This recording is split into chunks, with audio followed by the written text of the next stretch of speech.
Hola, soy Alejandro Bermúdez de Así Prensa.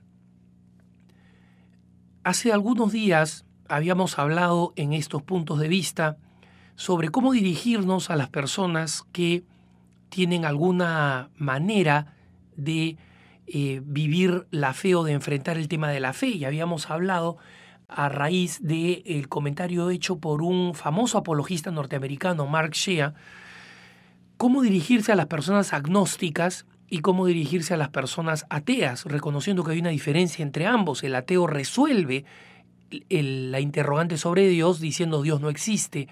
El agnóstico no la resuelve y considera que en última instancia no es relevante resolver el problema o las preguntas sobre Dios, ¿no? Un lector de Así Prensa nos señalaba si es que podíamos de alguna forma comentar también otros tipos de perfiles que por lo menos, dice él, existen en España. Pero no solamente en España, existen en todos lados en el ámbito católico, ¿no? Y se refería a los paganos bautizados, a los católicos de cafetería y a las avestruces espirituales. Estos son términos que aplicaba este lector y que definitivamente lo utilizaba como términos descriptivos, no bajo ningún punto de vista como términos ofensivos. Voy a tratar de dar respuesta a esto a partir de mi propia experiencia, comprendiendo que no se trata de un manual perfecto o preciso.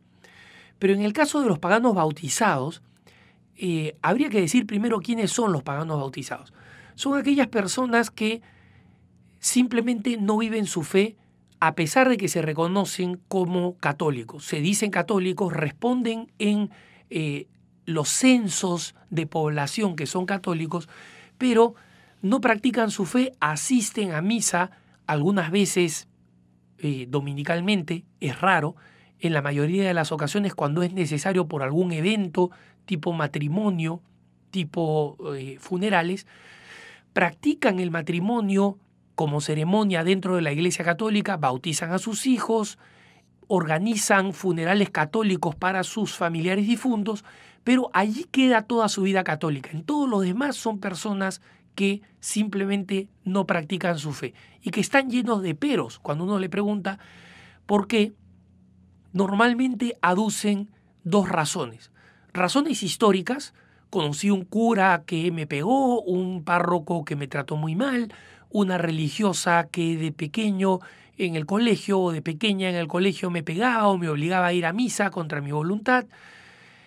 O dan razones intelectuales. Yo no creo que la Iglesia deba prohibir las relaciones prematrimoniales, no estoy de acuerdo con que la Iglesia se oponga al control artificial de la natalidad. Siempre tienen algún tipo de argumento racional. Entre lo emocional y lo racional, al final resultan siendo personas que, a pesar de proclamarse católicas, no practican su fe y se encuentran completamente alejadas. Ante la pregunta de cómo aproximarse a ellos, cómo dirigirse a ellos, creo que este es el grupo más difícil con el cual uno puede conversar. ¿Por qué? Porque se trata de personas que creen que son católicas y en consecuencia creen que no necesitan ser evangelizadas, que no necesitan que se les predique. Yo recuerdo en una ocasión a un amigo que se consideraba un católico practicante, pero con una cantidad enorme de peros y además con la clásica explicación del pagano bautizado de que en la práctica la fe no se puede llevar a la realidad, que la realidad es muy dura, que el mundo empresarial, que el mundo laboral, que el mundo real, entre comillas, es demasiado duro y opuesto al idealismo católico que no se puede aplicar. Lo invité en una ocasión a un retiro y me dijo: no, mira, yo no necesito el retiro, tú te has equivocado, yo soy católico.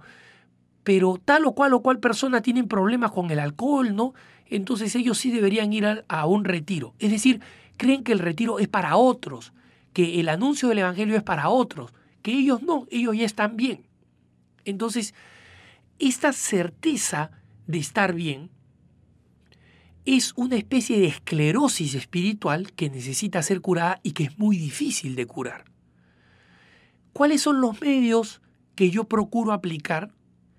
sabiendo que al final siempre va a estar librado a la libertad humana, es decir, a que estas personas libremente decidan o no acoger al Señor y comprometerse con una vida cristiana auténtica y no simplemente formal que los hace ser paganos o agnósticos en la práctica.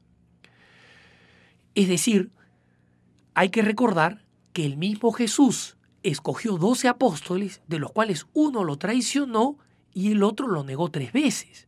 Después se arrepintió, pero lo negó 3 veces.